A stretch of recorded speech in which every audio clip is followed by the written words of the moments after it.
আসসালামু আলাইকুম। এখন দেখবেন সংবাদ শিরোনাম। রাজশাহীতে ট্রাক নিয়ন্ত্রণ হারিয়ে কলার হাটে ঢুকে 4 জন নিহত, গুরুতর আহত একজন হাসপাতালে চিকিৎসাধীন। মরদেহ পরিবারের কাছে হস্তান্তর। জন্ম নিবন্ধন সার্ভারে স্বয়ংক্রিয়ভাবে যাচাই করা যায় না এনআইডি, সুযোগ নিচ্ছে অসাধু জনপ্রতিনিধিরা। সুনামগঞ্জে 11 বছরের শিশুকে বিয়ে দেয়া হয়েছে বয়স বাড়িয়ে। সারা দেশে চলছে নতুন শিক্ষাবর্ষের পাঠ্য বই বিতরণ। উচ্ছ্বসিত শিক্ষার্থী ও অভিভাবকরা 15 জানুয়ারির মধ্যে শতভাগ ছাত্রছাত্রীর হাতে বই পৌঁছানোর প্রত্যাশা। এতক্ষণ শুনছিলেন সংবাদ শিরোনাম, এখন দেখবেন বিস্তারিত। ভুয়া পরিচয়পত্র দিয়ে অনলাইনে সহজেই মিলছে জন্ম নিবন্ধন।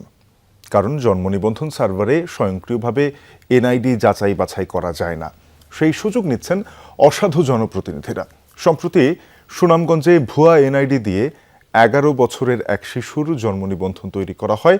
বয়স বাড়িয়ে বানানো নিবন্ধন দিয়ে বিয়ের পিঁড়িতে বসানো হয় শিশুটিকে। পরিবার মামলা করলে বিষয়টি জানাজানি হয়।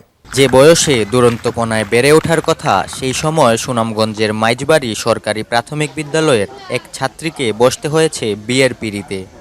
জন্ম সনটা হলো 15 আর এখন 25 চলের। এই হিসাব অনুযায়ী তার বিয়ের বয়স হওয়ার কথা হয়নি, এটা নিশ্চিত। বিদ্যালয়ের কাগজপত্রে ভুক্তভোগীর বয়স 11 বছর, অথচ নিকাহনামায় বয়স 19 বছর। খোঁজ নিতেই পাওয়া গেল ভুক্তভোগীর 2টি জন্ম নিবন্ধন। মূল জন্ম নিবন্ধন ইস্যু করা হয় 2023 সালে।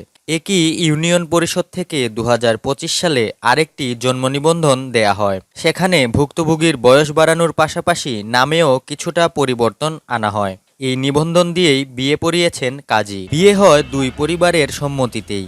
তবে পরবর্তীতে মনোমালিন্য হওয়ায় অপহরণ ও বাল্যবিবাহের মামলা করেন কনের বাবা। এরপরই বিষয়টি জানাজানি হয়। বরকে গ্রেফতারও করে পুলিশ। কনের বাবার অভিযোগ, বরের পরিবারই ভুক্তভোগীর ভুয়া জন্ম নিবন্ধন তৈরি করে। যেটা কথা ছিল এটা দেওয়ার কথা ছিল, দিছে না। না দেওয়ার কারণে পরবর্তী স্টেপে দানা হতে হইলে আমরা পক্ষে তো সম্ভব, আমরা পারতেছি না। এখন যেটা করে সেটা কর। পরে আমি গেলাম গিয়া ওই থানা তো অভিযোগ দিলাম। দেওয়ার পরে ঠিক আছে, তারে দূরে নেওয়া হয়েছে, আমার মেয়েরও নেওয়া হয়েছিল, আমার মেয়ের সাথে ধরে নিয়ে আইসি। আইডি কার্ড দেখছি করা হয়েছে, এই আইডি কার্ডটা কারা? এই আইডি কার্ডটা তো এই মেয়ের এই ছেলের বাপের বাড়িটা করছে। এই মামলা তদন্ত করে যে একটা বড় ধরনের একটা দুর্নীতি পাইলাম। যে দুর্নীতি হচ্ছে, যে মেয়েটা 5 পড়ে, সে মেয়ের বয়স একটা নাম বাদ দিয়ে সে আর একটা নাম দিয়ে, পিতা মাতা সবই ঠিক আছে, কিন্তু বয়স 18 বছর বানিয়ে দিছে, এবং এই 18 বছর বানিয়ে কিন্তু বিয়ে দিছে। রাজশাহী থেকে নাটোরগামী বালুবাহী ট্রাক নিয়ন্ত্রণ হারিয়ে বাজারে ঢুকে পড়ার ঘটনায় 4 জন নিহত হয়েছেন। সকাল 7:30টার দিকে পুঠিয়ার জলমলিয়া বাজারে এ দুর্ঘটনা ঘটে। ফায়ার সার্ভিস জানায়, বালুবাহী ট্রাকটি রাজশাহী থেকে যাচ্ছিল নাটোর। এ সময় নিয়ন্ত্রণ হারিয়ে রাস্তার পাশে বসা কলার হাটে গিয়ে উল্টে পড়ে। ট্রাক চাপায় ঘটনাস্থলেই প্রাণ হারান 4 জন। একজনকে গুরুতর অবস্থায় উদ্ধার করে রাজশাহী মেডিকেলে পাঠানো হয়েছে। মরদেহগুলো পরিবারের কাছে হস্তান্তর করা হয়। পুলিশ জানায়, নিহতরা সবাই কলা ব্যবসায়ী। ঘাতক ট্রাকটি জব্দ করা হলেও পালিয়েছে চালক। শব্দ হলে দৌড় মারে আসে দেখি এই ঘটনা।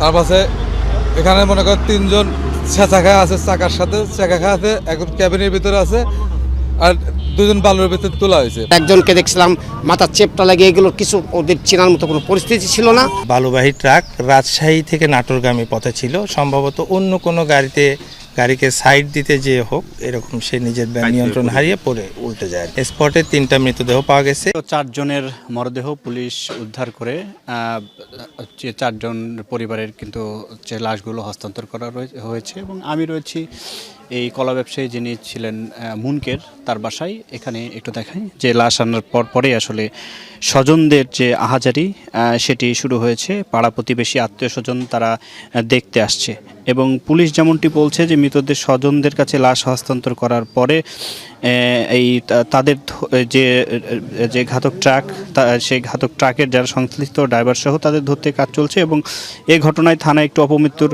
মামলা করা হয়েছে, এবং পরিবার চাইলে আসলে নিয়মিত যে মামলা সেটিও নেওয়া হবে। তবে এই মুনকেরের বাসায় আমরা এসেছি, তাদের পরিবারের সাথে, তার স্ত্রীর সাথে আমার কথা হয়েছে। তারা বলছেন যে তারা কোনো মামলা করতে চান না, এবং তার লাশটি বিকেলে কিন্তু দাফন করা হবে বাদ আসরের পরে দাফন করা হবে। নতুন বছরের প্রথম দিন দেশের বিভিন্ন স্কুলে প্রাথমিক ও মাধ্যমিক পর্যায়ে বই বিতরণ করা হচ্ছে। সকাল থেকে বিভিন্ন সরকারি বেসরকারি বিদ্যালয়ে শিক্ষার্থীদের হাতে নতুন বই তুলে দেন শিক্ষকরা।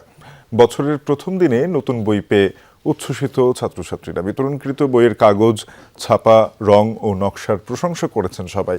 তবে প্রাথমিকের সব বই সরবরাহ হলেও দেশের বিভিন্ন স্থানেই মাদ্রাসা, কারিগরি ও মাধ্যমিক পর্যায়ে বই আংশিক পৌঁছেছে। বাকি বইগুলো সরবরাহ হলে দ্রুতই শিক্ষার্থীদের হাতে তুলে দেওয়ার আশা সংশ্লিষ্টদের। নতুন বই পেয়ে খুব আনন্দ লাগছে, খুব ভালো লাগছে। নতুন বছরের শুরু নতুন বই দিয়ে শুরু থেকে পড়ালেখা, পৃষ্ঠা কালার সব মিলে এবারের বছরের বইগুলো অনেক সুন্দর। এখানে কোনো মিস্টেক নাই। নতুন বই পেয়েছি, বইগুলো দেখলাম, বইগুলো খুব ভালো, পড়ালেখা খুব ভালো হবে বলে মনে করি। বছরের শুরু থেকে বই পাচ্ছে, শুরু থেকেই তারা পড়তে পারবে, তাদের ওরা গুণগত মানটা অনেক ভালো হবে। যে বইগুলি দেওয়া হয়েছে বইগুলি অনেক ভালো, মান ভালো, কাগজও ভালো। প্রায় সব বই আমরা পাইছি, দুই একটা বিষয়ের বাকি আছে আর কি। রংপুর জেলা স্কুলের যে দ্বিতীয় শিফট আছে, সেই দ্বিতীয় শিফটের যে বইগুলো দেওয়ার কার্যক্রম চলছে, আমি এর আগের বুলেটিনেও বলেছিলাম যে এবার তো আনুষ্ঠানিকভাবে কোনো দেয়া হচ্ছে না, তবে ক্লাসের ভিতরে দেয়া হচ্ছে এবং সেই বিতরণের কার্যক্রমটি এখন ক্লাসের মধ্যে চলছে, বাচ্চারা এখনো বের হয়নি। আর যে তথ্যটি আপনি জানতে চেয়েছেন যে কেউ কোনো বই বাদ পড়েছে কিনা, রংপুর জেলা স্কুলের প্রধান শিক্ষক জনাব আবুল কালাম আজাদ যেটি জানিয়েছেন যে ক্লাস 9-এর যে 6টি বই এসেছে এবং বাকি বই কয়টি আসেনি, তার ভাষায় হচ্ছে যে সেটি সে আরও হয়তো 7 দিন লেগে যাবে আরও বাকি যে বইগুলো আছে। আর অন্য যে ক্লাস আছে, অর্থাৎ দ্বিতীয় শ্রেণী থেকে অষ্টম শ্রেণী পর্যন্ত সব বই এসেছে এবং সব বই পেয়েছেন। তবে কালার এবং কোনো বইয়ের অসঙ্গতির যে বিষয় আছে সেগুলো আমরা কথা বলেছিলাম।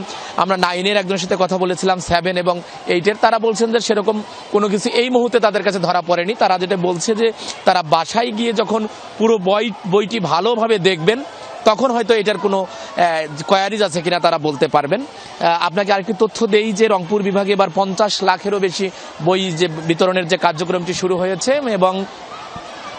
এবং সেটি আগামী এক সপ্তাহের মধ্যে সব জায়গায় বইগুলো পাবে এবং আজকে যারা আসেনি শীতের কারণে তারাও আগামীকাল বা তার পরশু এক সপ্তাহ অবধি এই বিতরণ কার্যক্রমটি চলবে, সেটি জানিয়েছেন যে এখানকার যারা কর্তৃপক্ষ আছেন, বিভাগীয় যে কর্তৃপক্ষ আছেন এবং সংশ্লিষ্ট স্কুলের যারা আছেন তারা বলেছেন। ঘন কুয়াশা, হিমেল হাওয়া এবং হাড় কাঁপানো শীতে জুবুথুবু সারা দেশ। আজ সর্বনিম্ন তাপমাত্রা রেকর্ড করা হয়েছে যশোরে 7.8 ডিগ্রি সেলসিয়াস। পঞ্চগড়, রাজশাহী, দিনাজপুর, যশোর সহ কয়েক জেলার উপর দিয়ে বয়ে যাচ্ছে মৃদু শৈত্যপ্রবাহ। 15 জেলায় তাপমাত্রার পারদ নেমেছে 10 ডিগ্রির নিচে। তীব্র শীতে স্থবির জনজীবন, নিদারুণ কষ্টে দিন পার করছেন হতদরিদ্র ও ছিন্নমূল মানুষ। কনকনে ঠান্ডায় খেতে কাজ করতে বেগ পেতে হচ্ছে চাষিদের। শীতের সাথে পাল্লা দিয়ে বেড়েছে ঠান্ডাজনিত রোগের প্রকোপ। আক্রান্তদের বেশিরভাগই শিশু।